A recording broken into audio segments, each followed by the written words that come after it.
Director Stone-Manning, let me just start with this. When you came before this committee in 2021, this is before I was a member of the committee, you were asked as part of your confirmation whether you'd ever been investigated, arrested, charged by any federal, state, or local law enforcement authority for the violation of any federal, state, or local law, regulation, or ordinance other than a minor traffic offense. We asked that question of all people before the committee. You answered no. Do you stand by that testimony? Senator, I do stand by that testimony and was proud to be confirmed to do this job. What's tree spiking, Director? Senator, again, this committee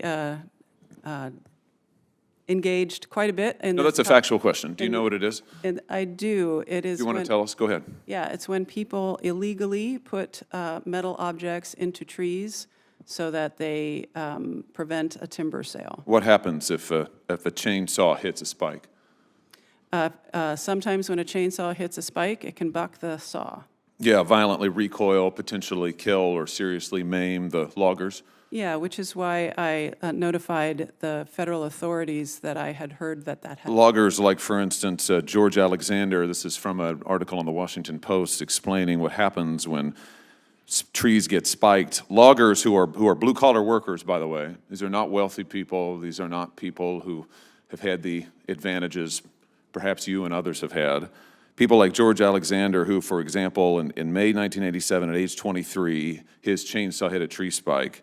I'm quoting, his face was slashed from eye to chin, his teeth were smashed, his jaw was cut in half. That's a typical reaction when a logger hits a spike. Now, you just said, I think just a second ago, that you were involved. There were 2 people convicted in 1989 of putting 500 pounds of spikes in an Idaho forest. Senator Rich mentioned this just a moment ago.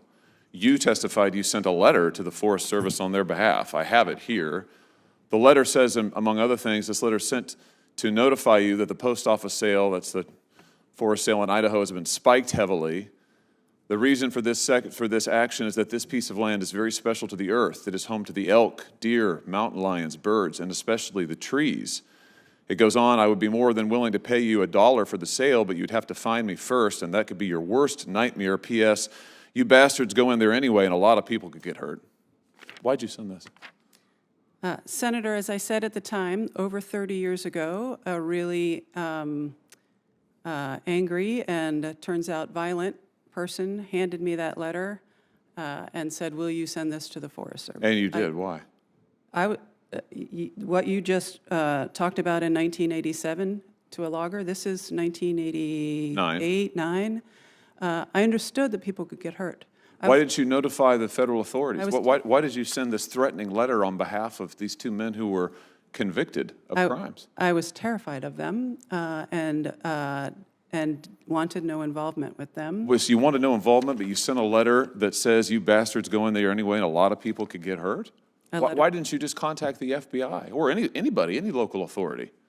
Because the person who did this act threatened people's lives if they disclosed who did it. Yeah, in fact, you were investigated for being involved, weren't you?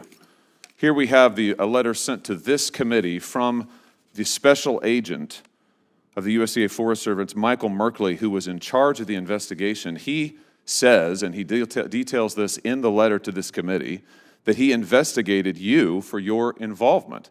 He says, and I'm going to quote now, grand jury subpoenas were issued for hair samples, handwriting exemplars, fingerprints. These subpoenas were served on persons suspected of being involved, having knowledge of the incident, including Ms. Tracy Stone-Manning.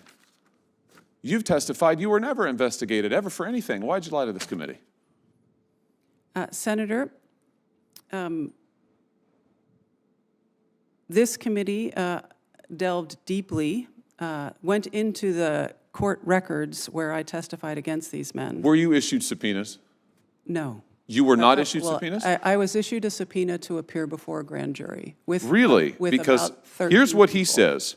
Ms. Stone-Manning was extremely difficult to work with. She was antagonistic. She was uncooperative, refused to provide her handwriting exemplars and fingerprints as ordered by the grand jury. It was not until after we informed her she would be arrested if she did not comply with the subpoenas that she provided the samples to me. So you were subpoenaed. Senator Hawley, you were the target of an investigation. Do you have a question? You were the target of an investigation. You lied to this committee. Why?